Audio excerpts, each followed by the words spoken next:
Stay at home and fight against corona. इस कार्यक्रम में आप सभी का स्वागत है। सभी जानते हैं कि पूरा विश्व कोरोना वैश्विक महामारी से जूझ रहा है।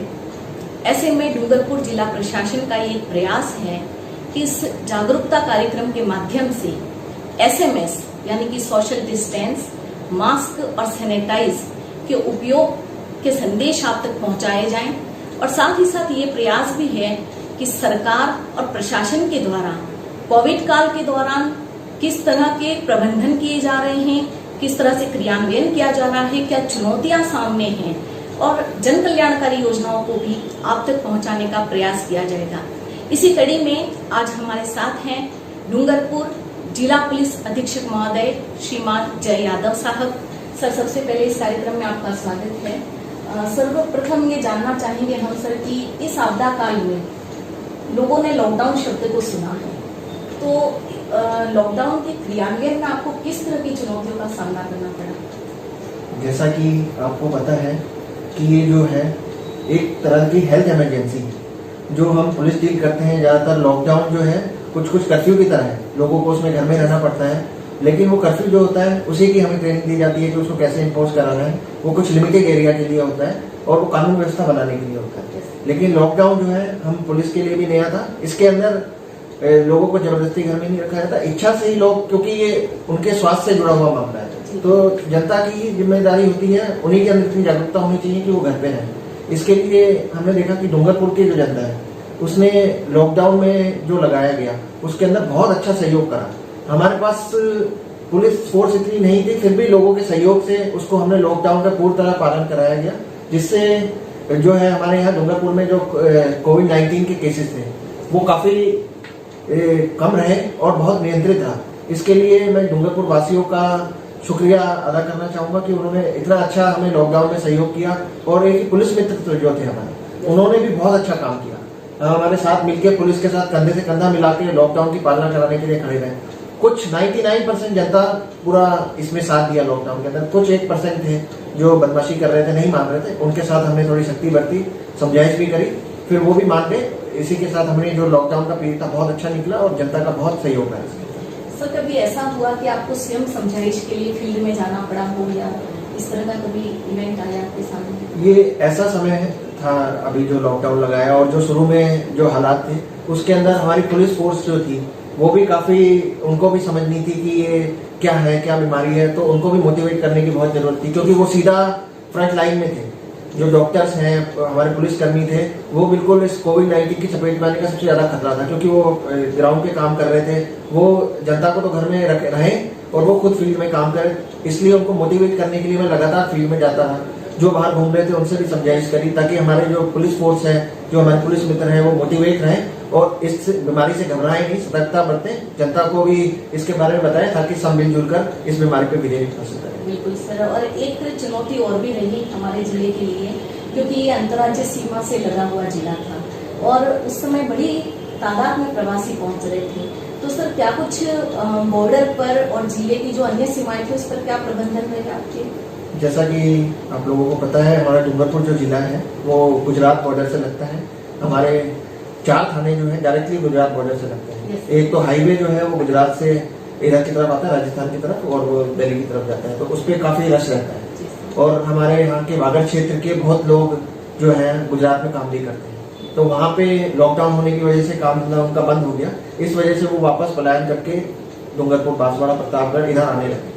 लेकिन लॉकडाउन होने की वजह से वो आ नहीं पा रहे थे, वो भी काफी डिस्ट्रेस में थे। तो राज्य सरकार ने, मुख्यमंत्री महोदय ने फैसला लिया कि इन लोगों को अगर ये आना चाहते हैं तो इनके लिए परमिशन ली गई और इनको अलाउ करा गया। इसी के तहत काफी संख्या में लोग आए। तो हमारी टीम वहाँ बॉर्डर पे लगी हुई थी, पुलिस फोर्स 24 घंटे काम कर रही थी, डॉक्टर्स वहाँ पे 24 घंटे काम कर रहे थे, सबकी स्क्रीनिंग कर रहे थे, जब भी उनको बॉर्डर पे यहाँ से आने दिया जा रहा था। लेकिन जब हमने बंद करा हुआ था उस समय भी लोग जैसे यूपी, बिहार तक के भी यहाँ बॉर्डर क्रॉस करके गुजरात से इधर जा रहे थे।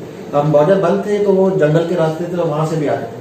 तो उन लोगों को हमने समझाइश करके और यहाँ पे क्वारंटीन सेंटर में भी रखा ताकि वो अपना 14 दिन का क्वारंटीन यहाँ करें और उसके बाद जब भी उनके लिए बॉर्डर खुले, जब वो अपने वहां पे चले जाए। ये बहुत बड़ी चुनौती थी कि बॉर्डर पे लोगों की इतनी संख्या में 6 लाख से ज्यादा लोग बॉर्डर क्रॉस करके आए, उनकी स्क्रीनिंग करना और उनको मॉनिटर करना और आगे रिपोर्टिंग करना कि जिन जिलों में जा रहे हैं, ताकि ये जो लोग आ रहे हैं ये अपने ही लोग हैं, लेकिन इनका भी स्वास्थ्य सुरक्षित रहे और जो वहाँ की जनता है, लोकल जो वहाँ रह रहे हैं पहले से, वो भी सुरक्षित है। इसका एक बहुत बड़ा काम यहाँ की पुलिस फोर्स ने, डॉक्टर्स ने करा, जो 24 घंटे दिन रात काम करा है और अपनी जान की परवाह ना करे, अपने स्वास्थ्य की परवाह ना करते हुए ये बहुत ही सराहनीय काम किया। जी सर, और ये भी सुनने में आया था कि आपने जो जल सीमा है बांसवाड़ा से ली गई, उस पर भी काफी मुस्तैदी रखी थी, उसकी राष्ट्रीय पत्रिकाओं में भी सराहना हुई थी, ऐसा सुना था हमने।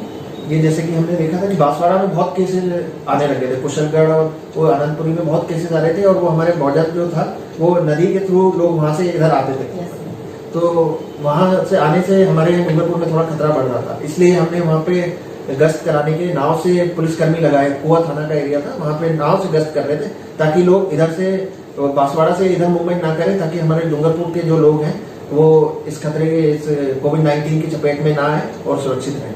वो भी काफी मुस्तैदी से 24 घंटे 8-8 घंटे की शिफ्ट में ड्यूटी लगाई गई उनकी और उन्होंने बहुत ही मुस्तैदी से वहाँ जल मार्ग को जो है सुरक्षित रखा ताकि लोगों की मूवमेंट रोकी जा सके।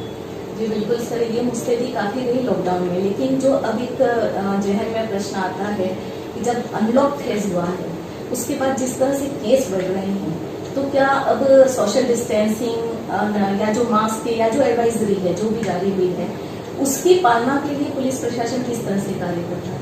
जैसा कि जब से अनलॉक चालू हुआ ये देखा गया कि लोगों में थोड़ा भय भी इसके प्रति कम हो गया और जागरूकता हमने खूब करी। फिर भी लोग हैं कुछ जो मास्क नहीं लगा रहे, सोशल डिस्टेंसिंग की पालना नहीं कर रहे, क्योंकि अभी तक इसकी कोविड-19 की, कोरोना की कोई दवाई अभी तक बनी नहीं है, ना इसकी कोई वैक्सीन है। तो अपने बचाव का खाली इसकी दवाई और वैक्सीन एक ही है कि हम जो SMS है, सोशल डिस्टेंसिंग, मास्क लगाना, सैनिटाइज करना हाथों को, इसी से ही हम बचे जा सकते हैं। तो लोगों में ये थोड़ा देखा जा रहा है कि इस चीज की पालना नहीं कर रहे, हम समझाइश भी कर रहे हैं। उसके साथ जो चलान है वो भी हमने एपिडेमिक एक्ट के तहत जो राज्य सरकार ने पावर दी है पुलिस को, हेड कांस्टेबल से ऊपर चलान बना सकता है, प्रशासन के लोग भी चलान बना सकते हैं, तो उसमें भी हम चलान बनाना भी हमने चालू कर दिया। लेकिन मेन मकसद चलान बनाना नहीं है, लोगों के अंदर जागरूकता है, अपने स्वास्थ्य का खुद ध्यान रखें, क्योंकि लापरवाही बहुत भारी पड़ सकती है, उन पे भी, उनके परिवार पे भी और समाज पे भी बहुत खतरा पैदा होता है। तो सोशल डिस्टेंसिंग, मास्क लगाना और सैनिटाइज करना अपने हाथ को, इसकी पूर्ण पालना करें और सबका सहयोग करें, अपनी जान भी बचाएं, अपने परिवार की जान भी बचाएं और समाज के दूसरे लोग हैं उनकी भी जान बचाएं। क्योंकि अगर हम नहीं इसकी पालना करेंगे और इस पे ध्यान नहीं देंगे तो केसेस बढ़ने जैसे बढ़ रहे हैं धीरे धीरे, तो और भी आगे बढ़ेंगे, हम फिर और ज्यादा सख्ती करनी पड़ेगी।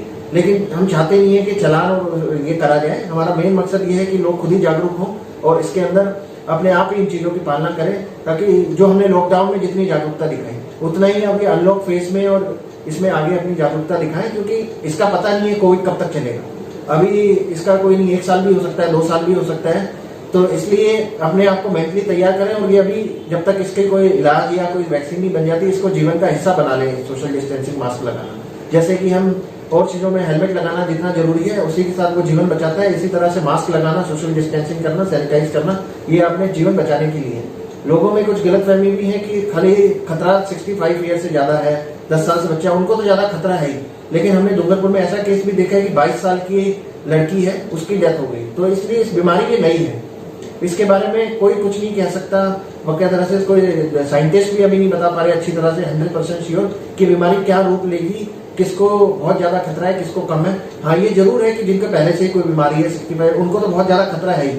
लेकिन जो हमने केसेस देखे हैं कि 22 साल के लेडी की भी डेथ हो गई, तो इसलिए कोई भी इस चीज को हल्के में ना ले कि हम जवान हैं, हम स्वस्थ हैं तो हम इस बीमारी से बच सकते हैं। इसलिए इन चीजों की पालना करें, सोशल डिस्टेंसिंग की, मास्क लगाएं और सैनिटाइज करें, बस यही इसका एक बचाव है।